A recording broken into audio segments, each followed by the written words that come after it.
Hola, soy Raúl Jeremías Soriano Gómez y te invito a escuchar esta explicación. Las 7 palabras. La información que tenemos acerca de las 7 palabras que dijo Jesucristo en la cruz está escrita en los evangelios, en los 4 evangelios. El decir las 7 palabras es estar recordando en realidad 7 oraciones, 7 frases que nuestro Señor Jesucristo, estando en la cruz, dirigió hacia nuestro Padre Dios y hacia los hombres. Debemos recordar que estas 7 palabras están escritas y que cada una de ellas lleva un mensaje explícito y conciso. Doctrinalmente siempre se ha manejado una información acerca de cada una de las 7 palabras. Los presbíteros y los sacerdotes, cada año, el Viernes Santo, el día que conmemoramos la muerte, la crucifixión y muerte de nuestro Señor Jesucristo, toman un tiempo determinado por la tarde para explicar estas 7 palabras, que en realidad debiesen ser 7 oraciones o 7 momentos, 7 frases de nuestro Señor Jesucristo. Para esto entenderlo, vamos a tomarlo como si fueran 7 momentos, y así lo podríamos entender mejor. Las 7 palabras son las siguientes.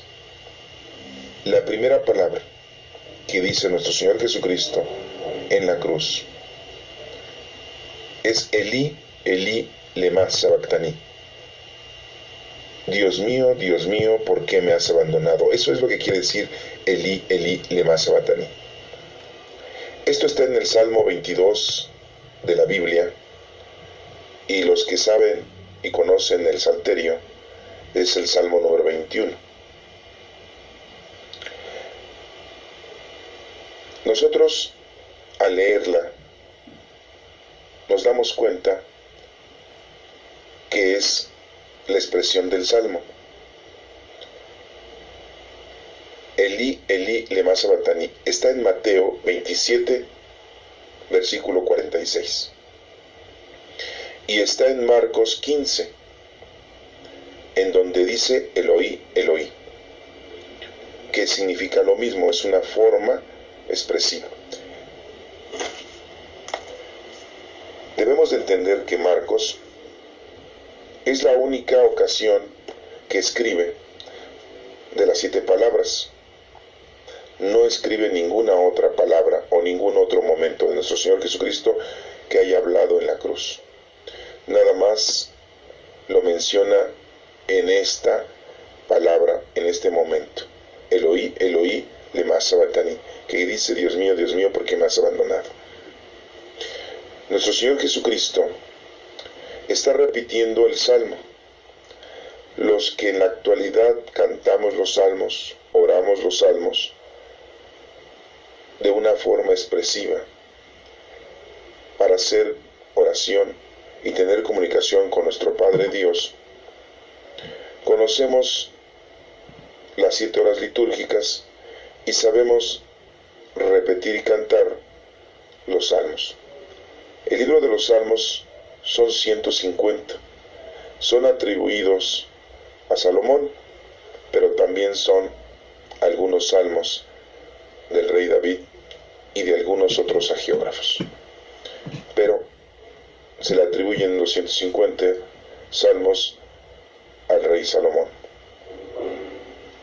Nuestro Señor Jesucristo lo primero que hace en la cruz, la primera expresión y el primer momento, es invocar, es hacer oración con los salmos, con este Salmo 22, hacia nuestro Padre Dios.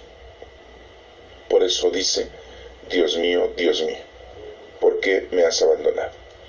Doctrinalmente, siempre nos tratan de explicar de que nuestro Señor Jesucristo le pide a nuestro Padre Dios ayuda, confort, paciencia, tranquilidad tranquilidad en ese momento difícil.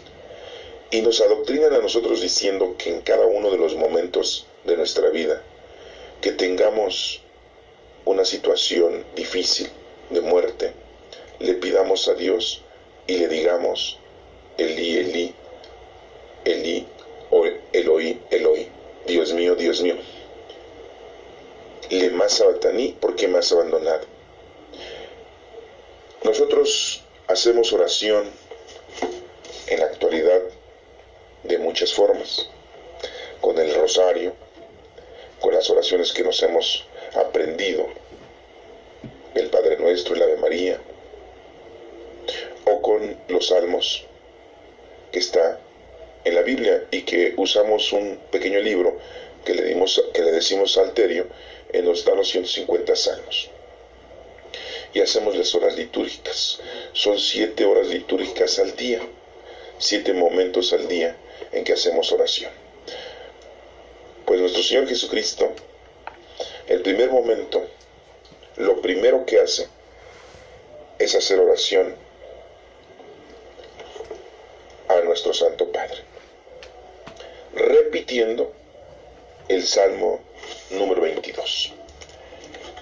Solamente Mateo nos menciona esta expresión. Mateo es un personaje, es un discípulo, es un apóstol de nuestro Señor Jesucristo. Él era recaudador de impuestos y nuestro Señor lo mandó a llamar para que lo siguiera. Mateo era una persona preparada, sabía leer, sabía escribir, sabía su idioma, y no solamente su idioma, sino idiomas de aquel entonces que se manejaban: el romano, el griego. Era un judío que trabajaba para Roma, y nuestro Señor Jesucristo le pide que lo siga para que se vuelva discípulo y apóstol de nuestro Señor Jesucristo después. Mateo escribe su libro, su evangelio, y está dedicado a los judíos y a los cristianos. Se simboliza a Mateo como si fuese un hombre con alas o un ángel. Yo creo que deberían de haber puesto el símbolo de Mateo como de una balanza, ya que él era contador, era un administrador de aquel entonces. Era una persona preparada. Nos dice la Sagrada Escritura que era hijo de Alfeo. También le decían de apodo Leví, y predicó en Judea como 15 años y en Etiopía. Murió en Hierápolis en el año 80 aproximadamente. Su evangelio fue escrito en arameo y después se tradujo al griego. Debemos de saber que Mateo era hermano de Santiago el Menor, así lo dice la Sagrada Escritura. Santiago Menor, hijo de Alfeo, y nos dice la Escritura que Judas Tadeo era hermano de Santiago, o sea, de este Santiago. Eso lo podemos ver en Marcos 2, versículo 13. Por lo tanto, Mateo nos describe la primera expresión, el primer momento que nuestro Señor Jesucristo hace en la cruz, que es repetir un salmo responsorial, un salmo de los 150 salmos, y posiblemente haya estado repitiendo más parte del salmo, o a lo mejor solamente ese versículo que nosotros conocemos del salmo. No lo sabemos. Aquí lo único que se nos enseña es que Mateo nos dice que Jesucristo hizo esa expresión. El Salmo 22 Dice, Dios mío, ¿por qué me has abandonado? ¿Por qué no vienes a salvarme? ¿Por qué no atiendes a mis lamentos? El versículo 2 dice, Dios mío, día y noche te llamo y no respondes. No hay descanso para mí. En el versículo 3 dice, pero tú eres santo, tú reinas, alabado por Israel. Versículo 4, nuestros padres confiaron en ti, confiaron y tú los libertaste. Te pidieron ayuda y le diste libertad. Confiaron en ti y no los defraudaste. Y continúa así el Salmo responsorial, o el Salmo número 22, y tiene 31 versículos.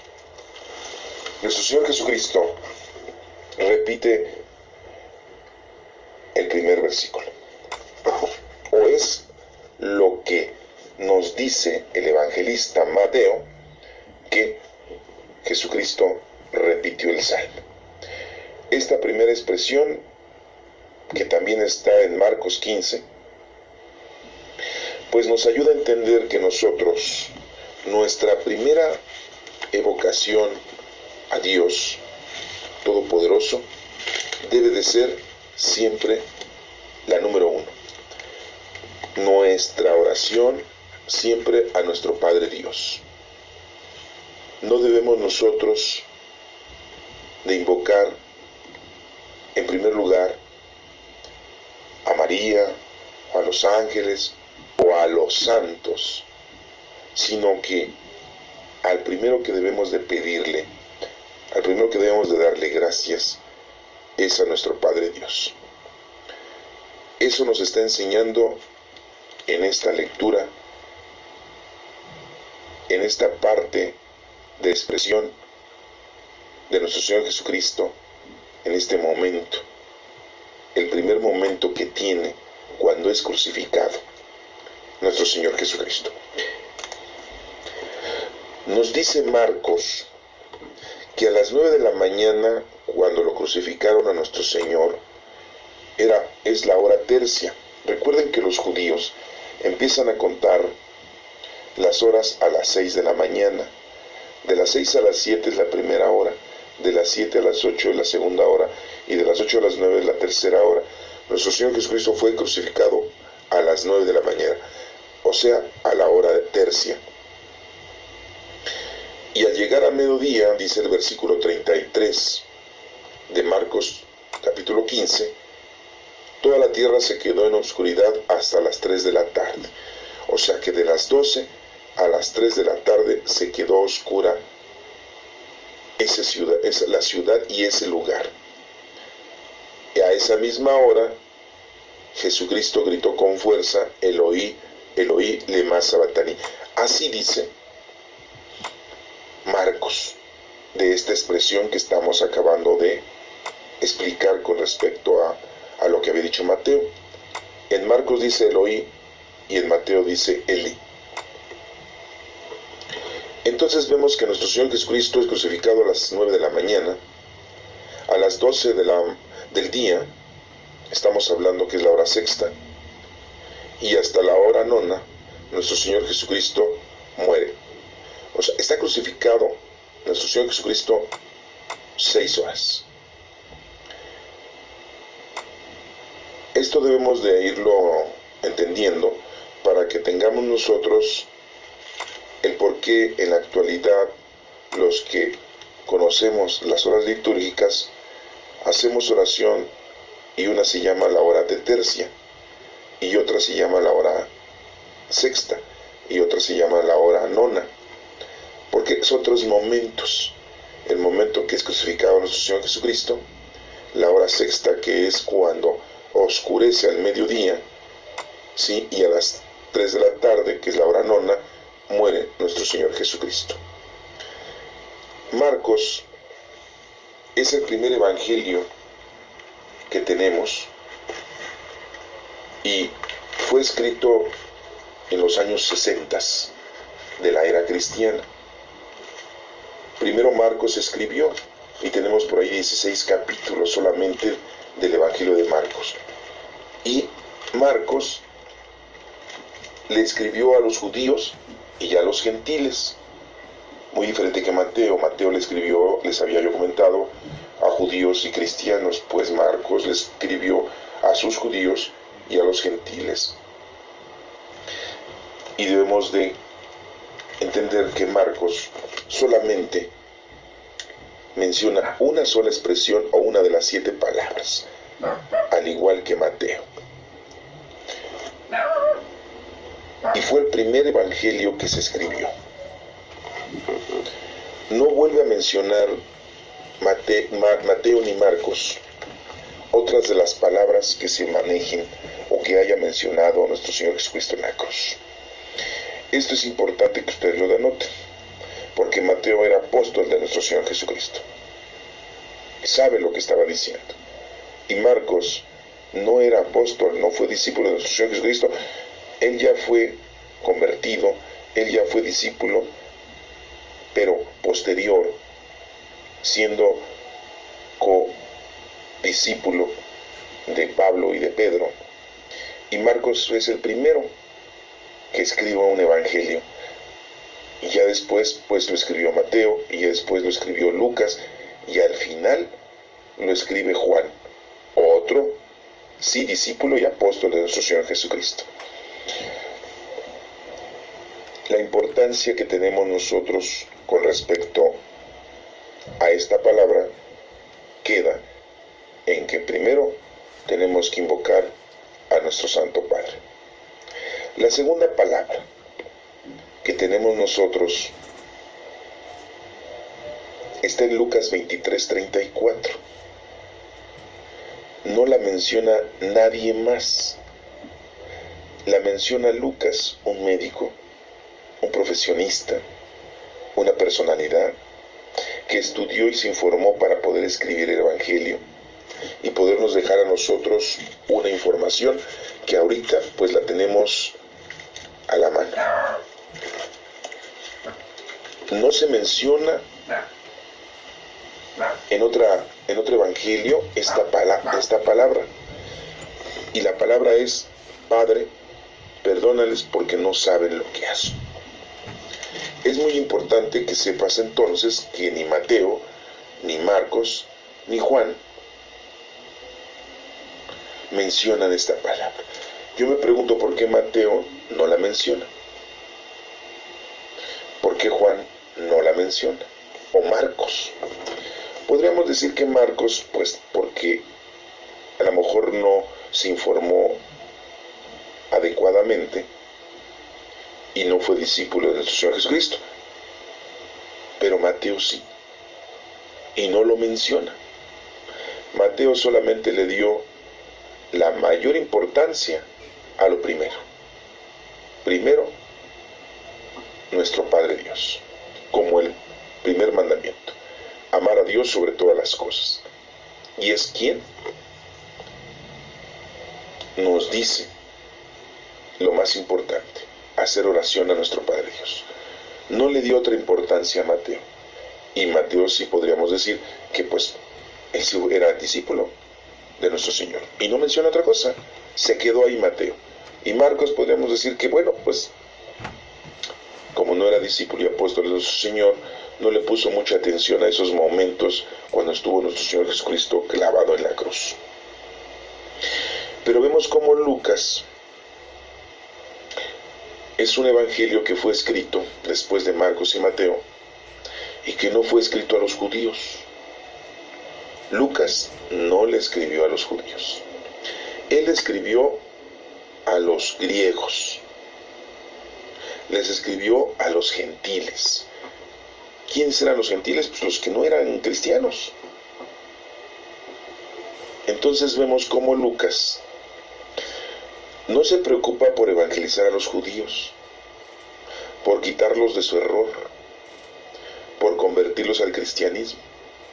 Lucas, su evangelio, su deseo, su objetivo era a los griegos, al antiguo reino griego, a la antigua gente griega que vivía ya sometida ahora por Roma, y a todos los gentiles, a todos aquellos que pues no eran judíos, no eran cristianos, a todo aquel gentil. Lucas 23:34 nos menciona entonces muy claramente que dice Jesús: Padre, perdónalos porque no saben lo que hacen. Pero, ¿qué dice esto nuestro Señor Jesucristo? Vamos a retomar la lectura, porque en el capítulo 23, y antes de llegar al versículo 34, leamos desde el número 31, versículo 31 dice: porque si con el árbol verde hacen todo esto, ¿qué no harán con el seco? También llevaban a 2 criminales para crucificarlos junto a Jesús. Cuando llegaron al sitio llamado Calavera, crucificaron a Jesús y a los 2 criminales, uno a su derecha y otro a su izquierda. Jesús dijo: perdónalos porque no saben lo que hacen. Y los soldados echaron suertes para repartirse entre sí la ropa de Jesús. Lucas menciona que nuestro Señor Jesucristo le pide a nuestro Padre Dios que los perdone, porque la verdad no sabían lo que estaban haciendo. Lo estaban crucificando en medio de 2 ladrones. No nos menciona los nombres de los ladrones, Eso es sacado de otros libros contemporáneos.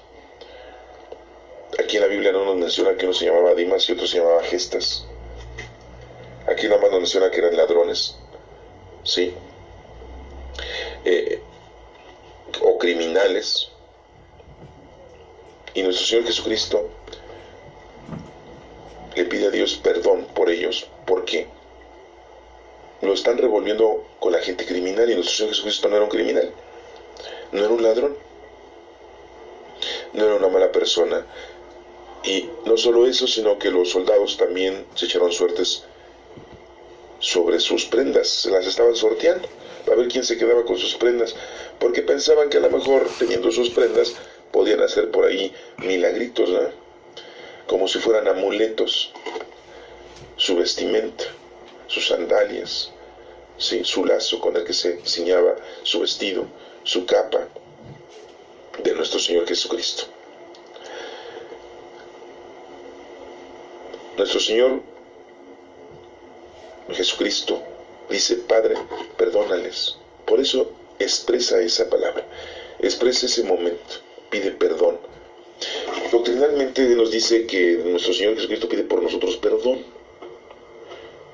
por lo que hemos hecho mal o por nuestro mal comportamiento. Pero históricamente nos damos cuenta que pide perdón en ese momento porque se da cuenta, sabemos nosotros, que no estaban haciendo lo correcto al crucificar a nuestro Señor Jesucristo. Ni los romanos, ni los judíos, sus compatriotas. Por eso nuestro Señor les pide a nuestro Padre Dios perdón por la ignorancia, por la equivocación. Nosotros tenemos en la actualidad equivocaciones y sabemos que nuestro Señor pide por nosotros. Pero aquí vemos cómo esta expresión, este momento, es precisamente por el hecho de lo que estaban haciendo en ese momento, de crucificarlo entre criminales. Y solamente lo menciona Lucas, capítulo 23, versículo 34. La tercera palabra está en Lucas 23, pero hasta el 39. Y se suscita otra expresión. Les digo, no son palabras, son expresiones, son oraciones. Te aseguro que hoy estarás conmigo en el paraíso. Pero no nos está diciendo a nosotros que hoy vamos a estar con Él en el paraíso. Al igual que la segunda lectura no está pidiendo por nosotros porque no sabemos lo que hacemos. Pues si nosotros ahorita ya conocemos a Dios, lo amamos y lo servimos, pues ya sabemos lo que hacemos. No va a pedir perdón por nosotros por eso. Y si cometemos pecado, pues también no va a pedir perdón por eso, y por eso Él ya murió por nuestros pecados. Aquí vemos muy claramente en el versículo número 39 al 43 de Lucas 23, que dice: uno de los criminales que estaban colgados le insultaba: si tú eres el Mesías, sálvate a ti mismo y sálvanos también a nosotros. O sea, de una forma muy exagerada, la forma de pedir de ese criminal se da uno cuenta de que no conocía la palabra de Dios, no sabía nada. Si los que sabían que eran los fariseos y escribas, de todas maneras, condenaron a nuestro Señor Jesucristo, vemos como aquí este individuo, uno de los criminales, pues está totalmente exento de conocimiento de la palabra de Dios. No sabe de la palabra de Dios. No nos menciona aquí que haya sido también judío o que hayan sido judíos los criminales, No crean que nada más mataban a los judíos, no. Podían ser samaritanos, sí. Podían ser colosenses, sí. Podían ser, pues no sé, romanos, pues no creo, porque ellos, a los compatriotas romanos, les cortaban la cabeza. A los griegos, pues, los mataban con lanzas.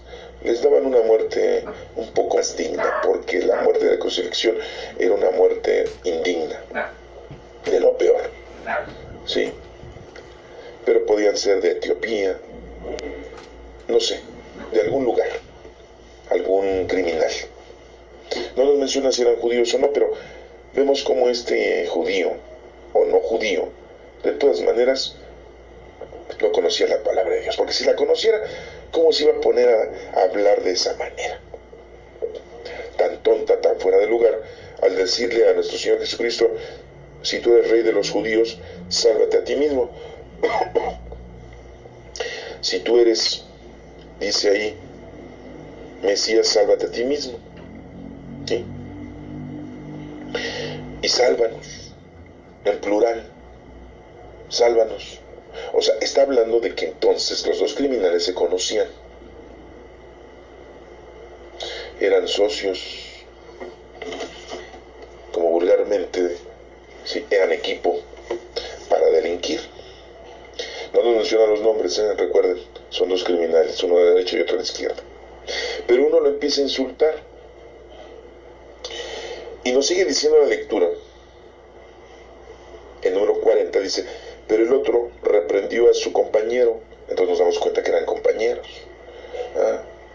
de las mismas criminalidades, y que pues terminaron siendo compañeros en la cruz, en el castigo. Le dice, ¿no tienes temor de Dios tú que estás bajo el mismo castigo? Su mismo compañero le dice, oye, ya llegamos al final y todavía estás tú de fuera del lugar, de blasfemo. Bueno, a nosotros nos puede pasar lo mismo, ¿Y qué es lo que sigue diciendo ahí? No, en el versículo 41 dice, nosotros estamos sufriendo con toda razón, porque estamos pagando el justo castigo de lo que hemos hecho. Pero este hombre no hizo nada malo. Te das cuenta entonces de que pues todos los criminales saben lo que hacen y saben que algún día les va a tocar el castigo, aquí o después de aquí. Y nos damos cuenta entonces que sí estaba recapacitando, razonaba su situación, en cambio el otro estaba fuera de lugar. Luego dice en el versículo 42, añadió, Jesús, acuérdate de mí cuando comiences a reinar. Muchos dirán, oye, pues le está pidiendo perdón. Doctrinalmente así nos lo enseñan, ¿no? Del ladrón arrepentido. Ahora sí que no es el perro arrepentido, es el ladrón arrepentido. Así nos enseñan doctrinalmente nuestros sacerdotes, presbíteros, la Iglesia Católica. Pero teológicamente entendemos otra cosa. Acuérdate de mí cuando comiences a reinar. Estás en el reino, pero en el reino, no crean que en el reino celestial. Porque muchos van a decir, si conocía a Dios, lo amaba, pues lo iba a servir. Y nos damos cuenta que no lo conocía, porque andaba delinquiendo. Era un criminal, era un malvado. ¿A cuánta gente no hizo daño? Entonces él estaba pensando en que si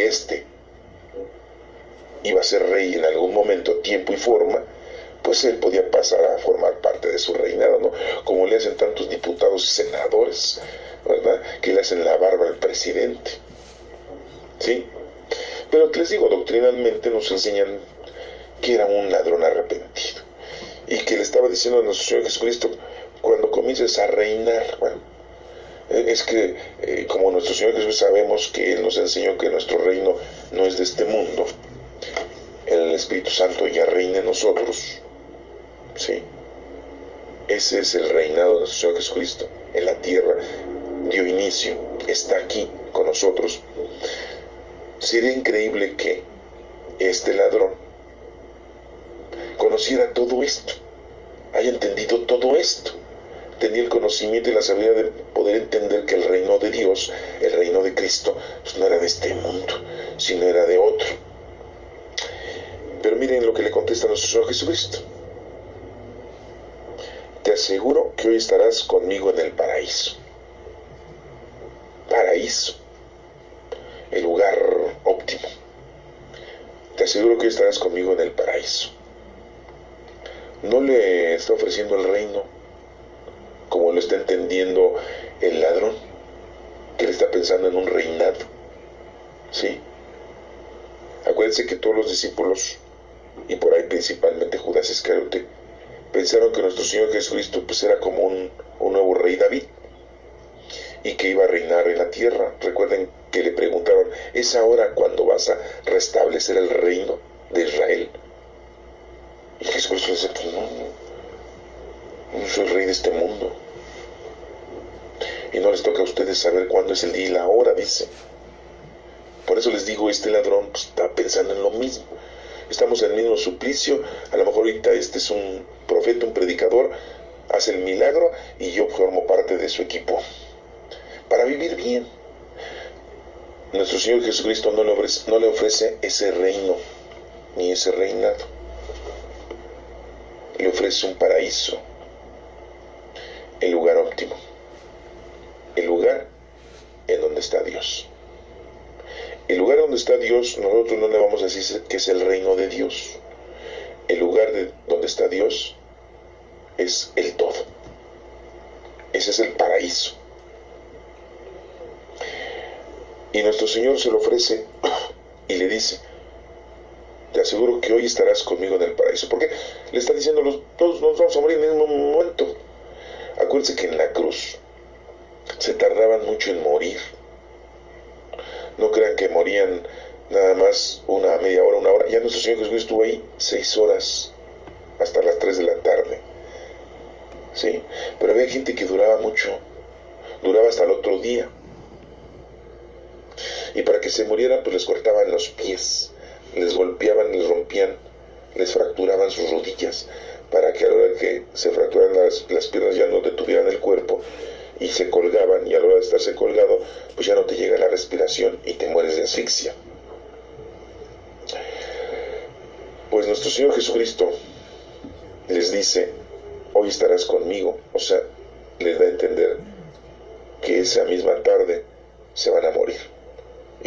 Y los tres iban a sentir la muerte por igual.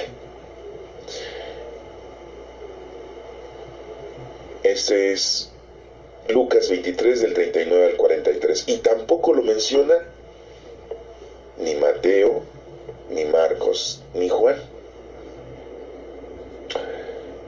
Marcos como que no le dio mucha importancia a lo demás. Nada más a la primera palabra, a la primera frase. Y Mateo también. Sigamos con la cuarta palabra. Juan 19, del 26 al 27. Y que nada más la menciona Juan, esta que viene. Mujer, ahí tienes a tu hijo, hijo, ahí tienes a tu madre. Juan no menciona la primera, de Dios mío, tampoco menciona la de perdónalo, Señor, porque no sabe lo que es. Tampoco menciona, te aseguro que hoy estarás conmigo en el paraíso. Oigan, Juan era discípulo de nuestro Señor Jesucristo y después apóstol de nuestro Señor Jesucristo. ¿Por qué no mencionaría las otras 3 palabras? Y díganme ustedes por qué no lo hizo, ya que él sí estaba ahí cerca, en la cruz. Pues se acercó a los pies de la cruz, a los pies de nuestro Señor Jesucristo, que estaba ahí en la cruz, cerca, acompañando a María, a nuestra Santísima Madre. Él estuvo ahí porque no nos escribió estas otras 3 palabras. Váyanlo pensando, A ver, ahorita al final hacemos una pequeña reseña de esto, pero no lo menciona Juan. Ni Dios mío, que nuestro Señor Jesucristo repitió el Salmo, ni tampoco que pidió perdón por todo lo que hacían de crucificarlo entre criminales, y tampoco el diálogo que tuvo con los ladrones o los criminales. Dirán ustedes, pues andaba distraído Juan. Oigan, entonces, ¿por qué subsisten estas palabras hoy en día y son muy importantes para nosotros? Siendo que Juan, pues, sí, Juan era un muchacho joven, aproximadamente de 17, 18 años de edad máximo, si no, posiblemente tendría 16 años mínimo, cuando el Señor Jesucristo fue crucificado. Era un verdadero chamaco, joven, muchacho, pero no lo dijo. Pero él sí dijo, mujer, ahí tienes a tu hijo, ahí tienes a tu madre. Esa palabra sí la escribe, y la tenemos ahí en Juan 19, para que la tengan ustedes presente, 26 y 27, y miren cómo dice: junto a la cruz de Jesús estaban su madre, así dice, y la hermana de su madre, María, esposa de Cleofás, María Magdalena. Cuando Jesús vio a su madre junto a ella, al discípulo a quien él quería mucho, dijo a su madre, mujer, ahí tienes a tu hijo, y luego le dijo al discípulo, ahí tienes a tu madre. Desde entonces ese discípulo la recibió en su casa. ¿Quién era ese discípulo a quien quería mucho Jesús? Pues Juan, este evangelista. Pues por eso lo menciona esta palabra, porque pues a él se les llenó de corazón de mucho amor al sentir que nuestro Señor Jesucristo pues le dedicó unas palabras. Es como un artista cuando le firma un autógrafo a alguien, ¿no? Pues aquí Juan se sintió muy agraciado de que nuestro Señor Jesucristo hablara con él.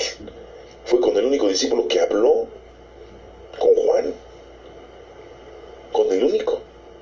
Por eso ese énfasis de Juan de decir, esta palabra es una de las más importantes, ¿sí? Porque déjenme decirles que Juan nada más menciona 3 palabras de las 7 que hay, y las otras 4 no las menciona, ¿sí? Pero menciona primero la de él, y que dice ahí que le dijo a su madre, Jesús le dijo a su madre, mujer, ahí tienes a tu hijo. No le dijo mamá, le dijo mujer, ahí tienes a tu hijo. Muchos criticarían esa forma expresiva, ¿no? De decir, ¿por qué le dijo a María mujer y no le dijo madre, ahí te dejo a Juan para que te cuide? No.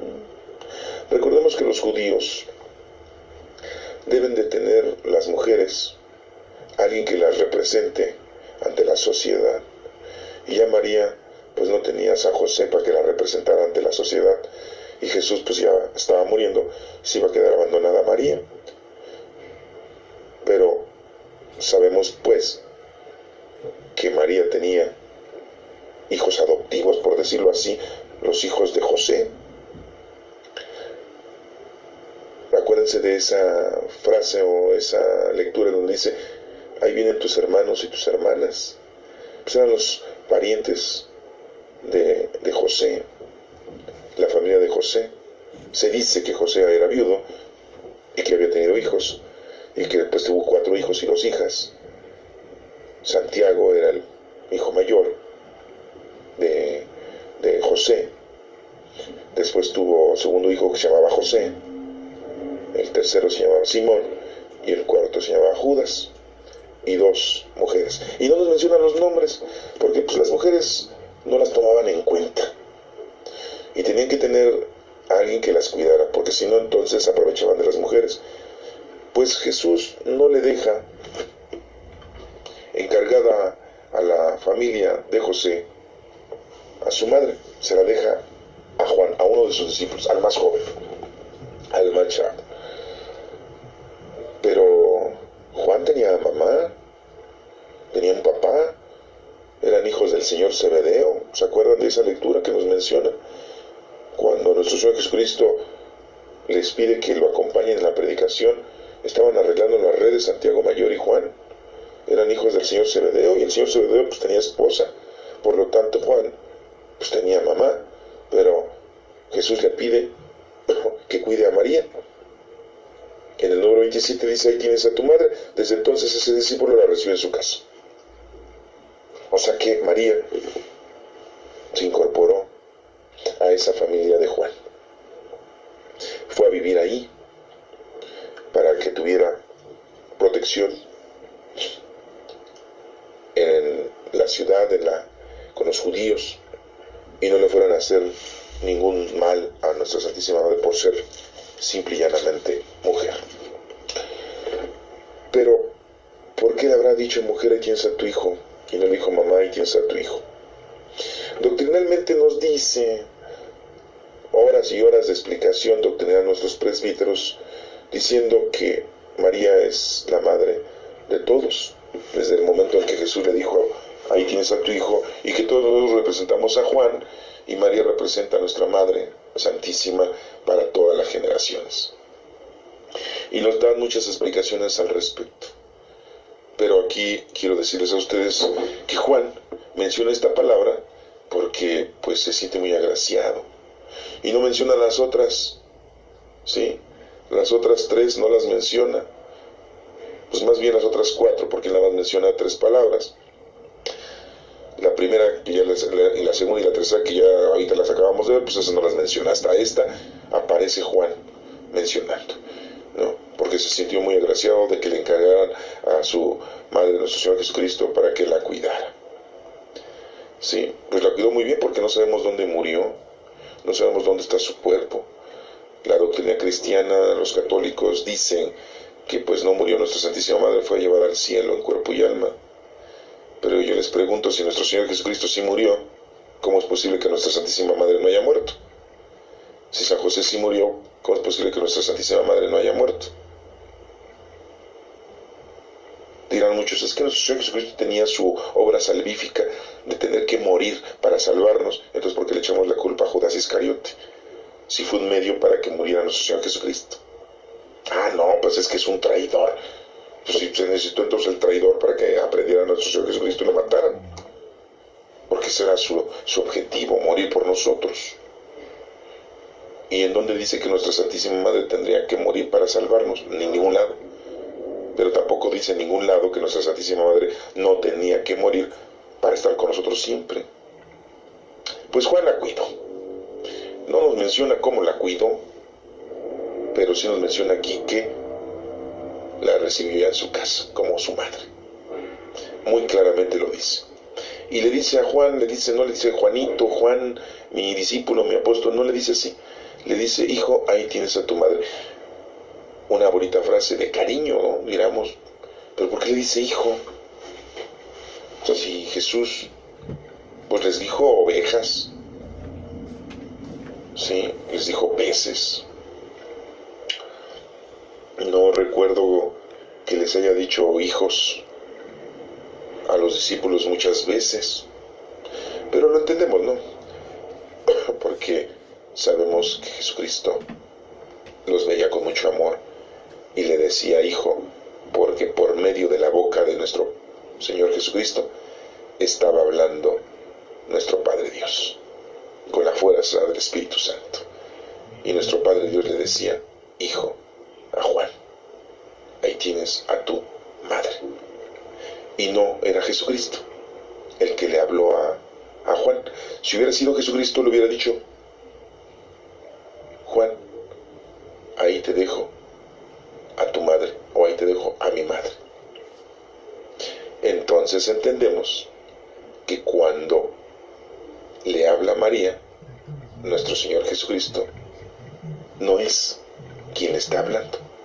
Está hablando a nuestro Padre Dios por boca de nuestro Señor Jesucristo, con la fuerza del Espíritu Santo. Le está hablando a María, nuestro Padre Dios, y le dice: mujer, ahí tienes a tu hijo. no le pudo decir madre porque pues no era la mamá de nuestro Santo Padre Dios. Se dan cuenta cómo hasta por boca de nuestro Señor Jesucristo habló nuestro Padre Dios de una forma tan explícita, tan concreta.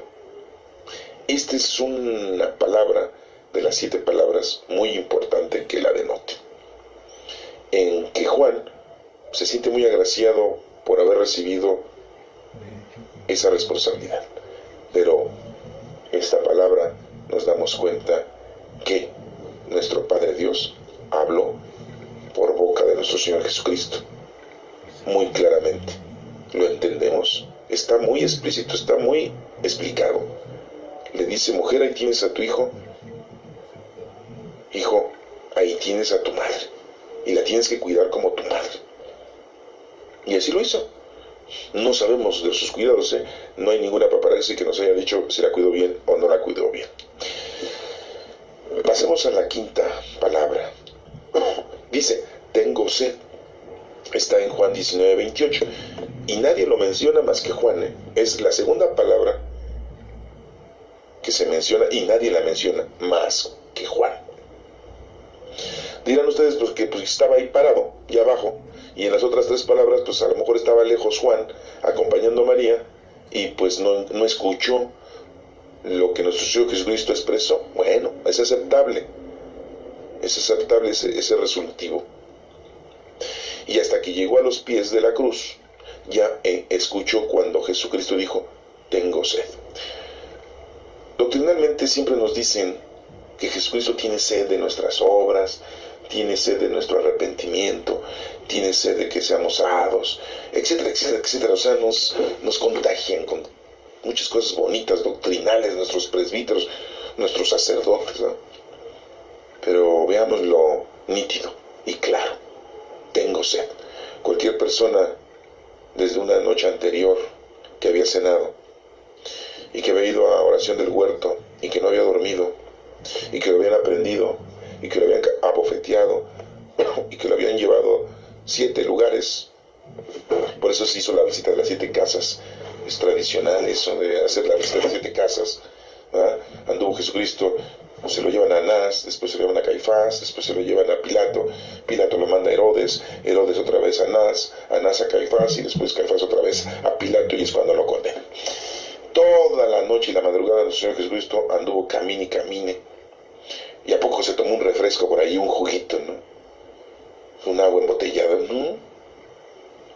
Amaneció y le pusieron sus azotes, lo hicieron cargar la cruz, estuvo cargando la cruz durante todo el trayecto, hasta las 9 de la mañana, que lo crucifican. De las 9 de la mañana hasta las 3 de la tarde está crucificado, 6 horas.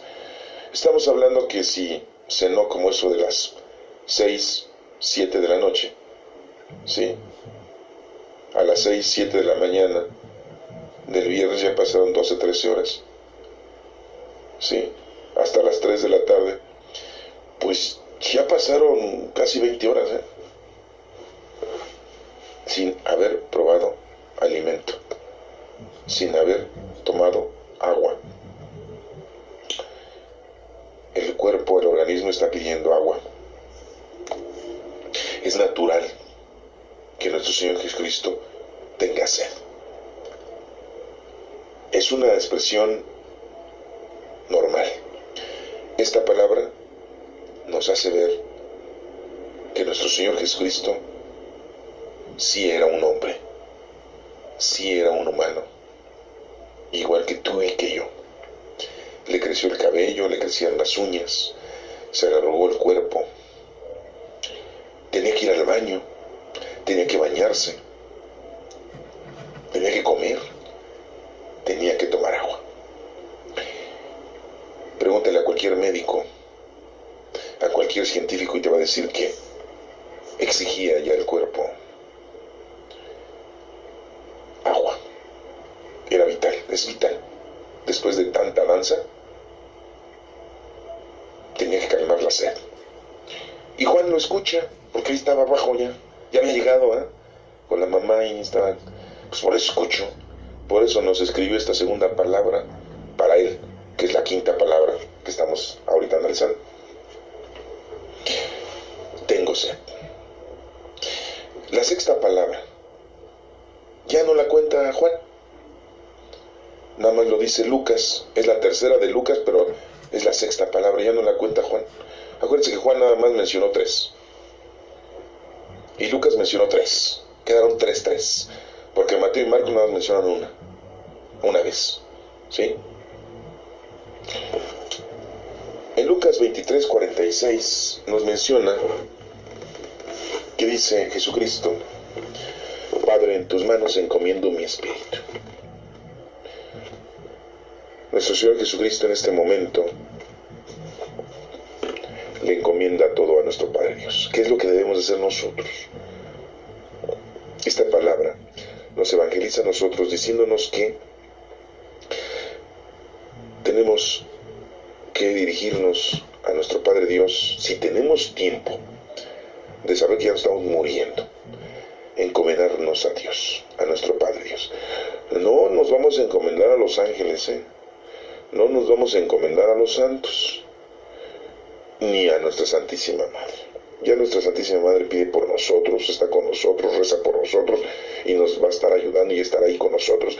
Pero a quien nosotros nos debemos de dirigir, como el primer mandamiento, amar a Dios sobre todas las cosas. Entonces, en tus manos encomiendo mi espíritu. Padre, en tus manos encomiendo mi espíritu. Jesucristo le dice, Padre.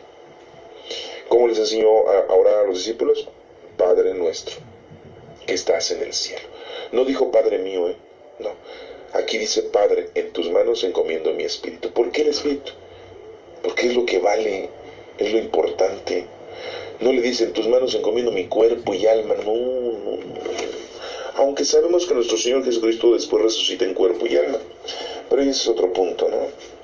Aquí vemos cómo le está diciendo que le encomienda su espíritu, mi espíritu, dice. Porque es lo más importante. Los científicos le dicen que es energía, nosotros le decimos que es el Espíritu de Dios que habita en nosotros y nos da vida. Venimos de nuestro Padre Dios y vamos a regresar a nuestro Padre Dios. Por eso nuestro Señor Jesucristo dice muy claramente, Padre, en tus manos encomiendo mi espíritu. Es lo más importante, no le vamos a encomendar nada. ¿Y qué nos va a pedir cuenta nuestro Padre Dios? Pues de las cosas que hayamos cumplido, hecho. Él no nos va a pedir cuenta de nuestros pecados, porque nuestro Señor Jesucristo ya murió por nuestros pecados, presentes, pasados y futuros. Nuestro Señor Jesucristo ya hizo lo que tenía que hacer. Y vemos aquí esas 7 palabras que estamos analizando. Entonces nuestro Padre Dios lo que nos va a pedir es qué hicimos de bueno, nuestras obras de caridad. Y le encomendamos nuestro espíritu.